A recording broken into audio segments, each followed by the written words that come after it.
Hey everyone, how's it going? Today is an unboxing. A lot of you have been watching Instagram and seeing that I have been getting into engraving quite a bit. I use currently a Lindsay engraver, but I ended up buying a GRS, what's the official name here?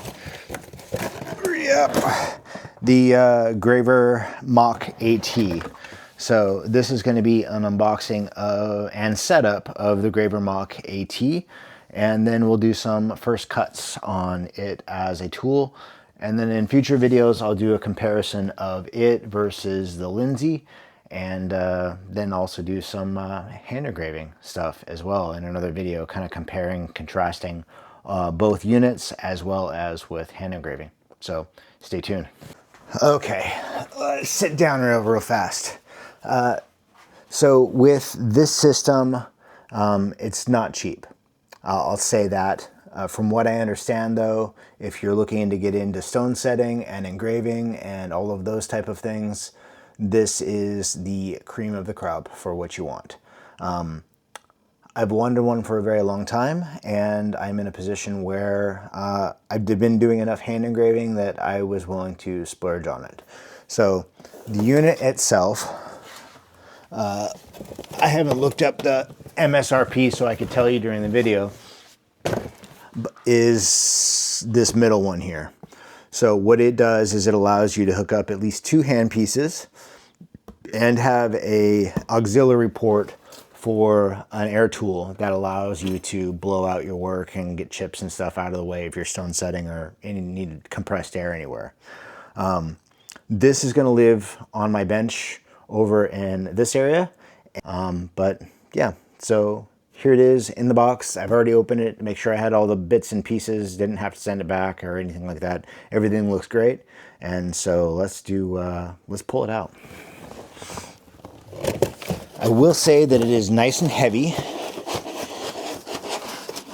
and well packaged. This is it here. It's got air water trap on the back side. That makes it so that the compressed air in your air compressor will sometimes bring up moisture and condensation. This catches all of that so it doesn't work its way into the machine itself. So that's really, really important with any kind of pneumatic engraver or even with other air tools. You don't want water necessarily getting in there. With other air tools, you want to make sure they're routinely oiled. This is an oilless system, so you don't want an air compressor that uses oil. We'll talk about the air compressor here in a little bit, but in the meantime, let's get this guy where it's going to be, and I'll talk about what else you'll probably need while you're setting up this type of unit. So yeah, let's do it. Okay, so in the box, you've got your power cord. You've got your power adapter that goes into the machine. You've got your foot pedal, and essentially that is it. The one disadvantage to a GRS type system is that you have to buy your handpiece extra, and it doesn't come with the air tubing needed in order to run it to the compressor. It also doesn't come with the compressor. So if you're thinking about a unit like this, you need to also price in how much your air compressor is going to be. I use a California Air Tools. For me, it was about $200. And then I had to buy pneumatic tubing in 1/4 inch.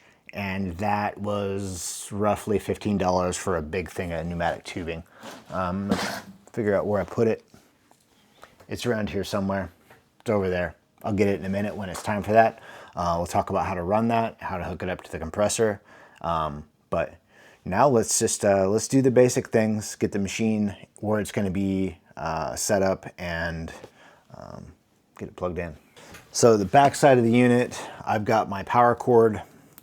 We'll go ahead and get this unwrapped, and then my power adapter. On the back side of my bench is where all my power cables go. So I have some cable management that helps kind of keep all that stuff in place, lets me know where I can unplug or plug in as needed. This is just a standard cord like you get from a television monitor or a computer monitor or something like that. It's just got that same kind of connector on the back. It plugs into your power cable. I like to try and take the kink out of the cord so it does rest nice and easily wherever I decide to run it. Taking a little extra time to do that can help with running your cords and cables. Next thing I'll do is I'll take the little power converter here, and we can plug that directly into the back of the GraverMach. You guys let me know down in the comments what kind of other engraving videos you guys would like to see. And then I will take this back cord and connect it into the converter. Now the smaller cord here goes directly into the back of the GraverMach.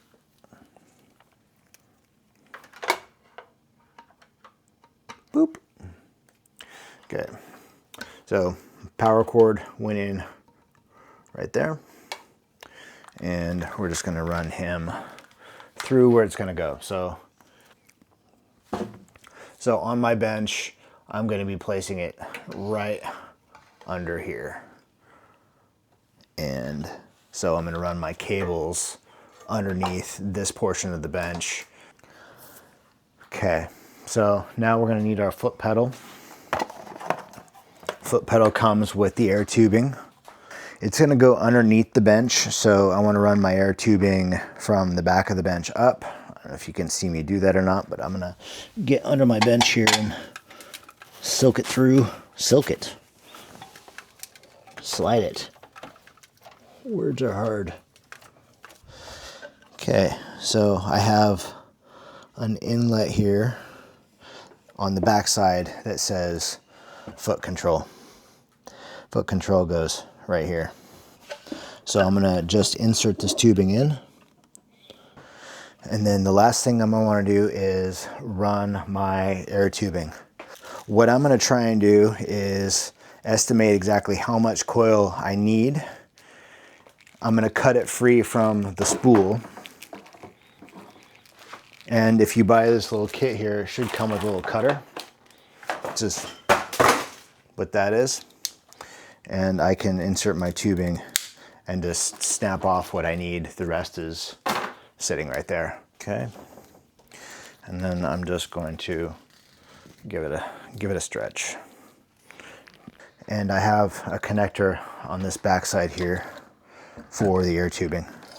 And so that's going to go straight into the machine. I do want to make sure that I don't have any debris on the tube. So I'm going to clip that so it's nice and clean. I'll insert this tubing into there, and then I'll run this tubing around the back side of the machine for the air compressor. And here's the beautiful part. And it fits nice and perfect. Okay, I'm going to take you guys along for the air compressor side of it. On the air compressor side, I have a 1/4 inch air pneumatic tube fitting on the end of the air compressor fitting that goes into the coupler. I'll show you guys what I'm working with. I typically recommend a quiet air compressor because as you're working, you want to be able to film or add, listen to music. You don't want the air compressor introducing any kind of noise pollution to that. Okay, so I have a California Air Tools air compressor. This is a light and quiet compressor. I'll link a link for Amazon down in the bottom. What I have on mine is this little dual connector, and the dual connector allows me to have one of these going to my Lindsay and the other one will be going to the GRS.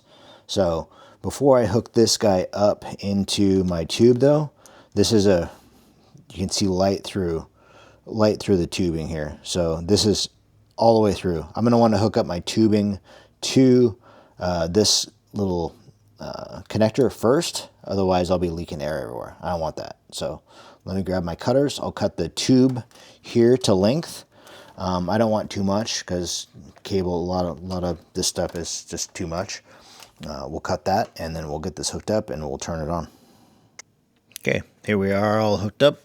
I've got my new cable here.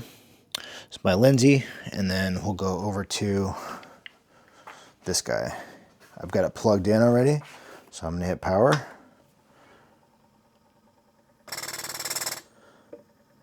There's your pressure, how much air pressure you have. This is your auxiliary, so this is where my air tool would go. This is my Graver 1 and my Graver 2, and then I can choose which one I want to use. And then this one allows for me to either use foot control or palm control, and I'll show you that in a minute.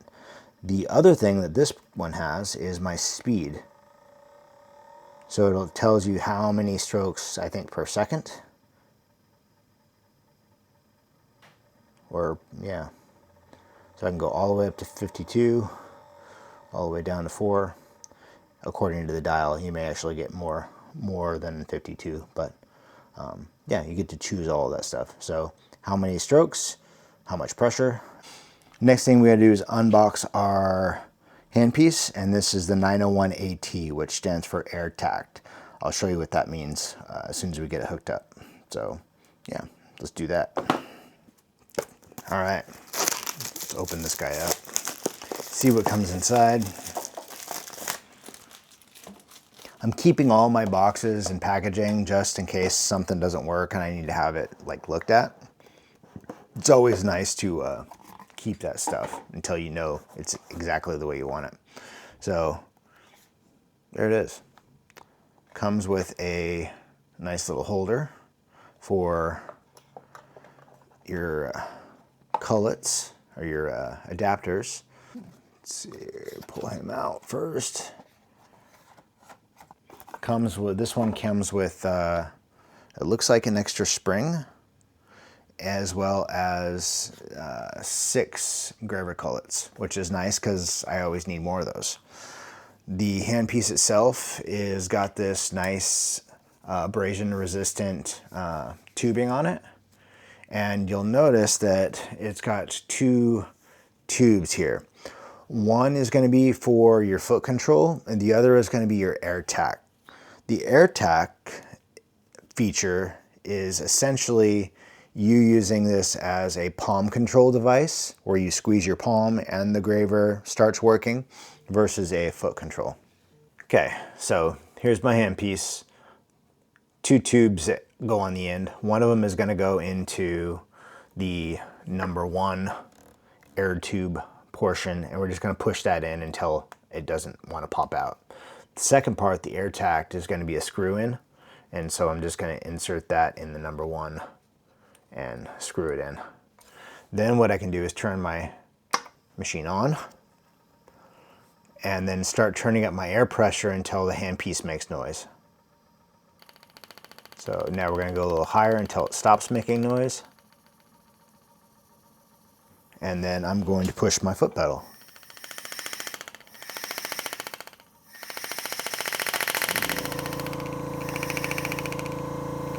Turn this down a little bit.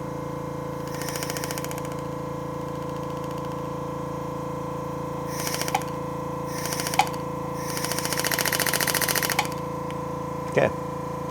Then I'm going to have air on. Here's 4.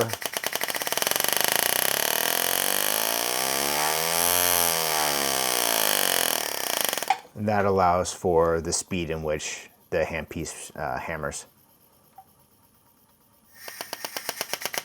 Right now it's at 4. Turn it to 23-ish. You can see it's got quite a bit of power. And then I can change the foot pedal to hand control by switching this knob here. And then I can press with my palm to make the handpiece go.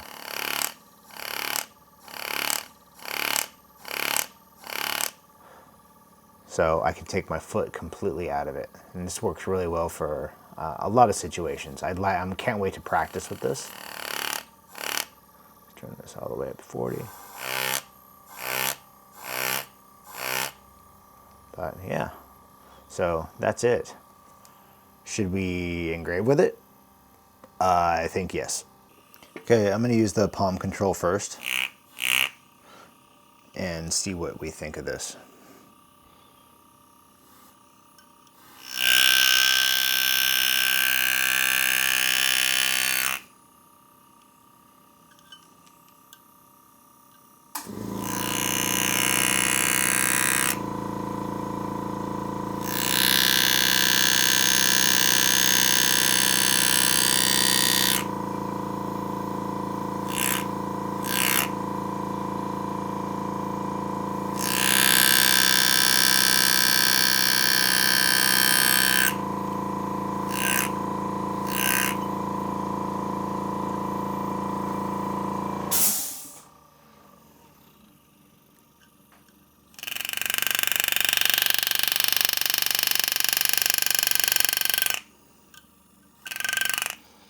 Okay, I like it. I'm going to try foot control now.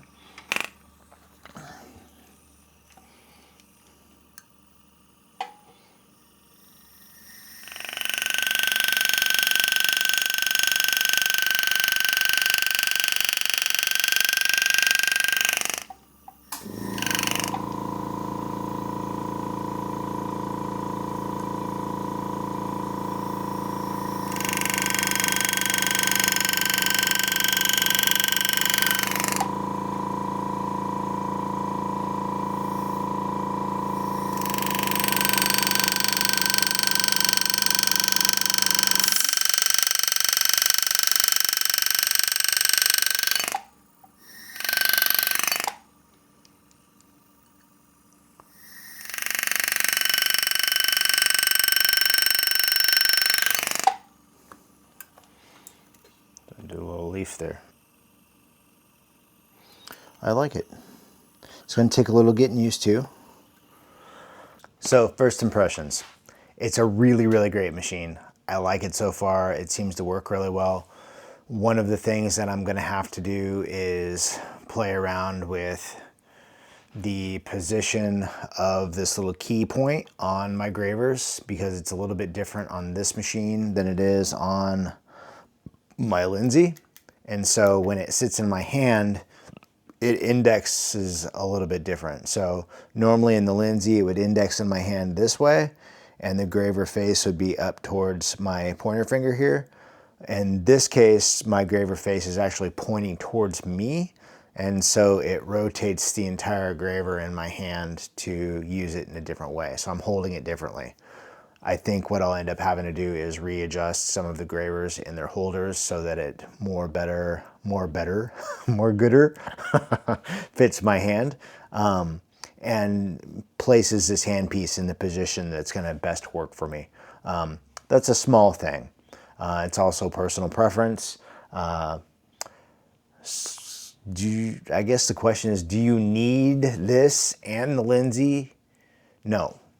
No, you don't. Did I want both of them? Yes, I did. And it's nice to be able to compare and contrast the two. So in future videos, I will be talking about the Lindsay. I'll be talking about hand engraving, hand push engraving. And then I'll give an update on how this is working for me and how I think it compares to the Lindsay. So yeah, thanks for watching. This is a fun unboxing. I can't wait to get to practice. Let me know down in the comments exactly what kind of engraving videos you want to see, or other tool type videos you want to see. I plan on doing some updated videos on some of the tools that I make and offer, as well as maybe remaking some of my old videos to include better visual and audio things. So yeah, enjoy. Thanks for watching.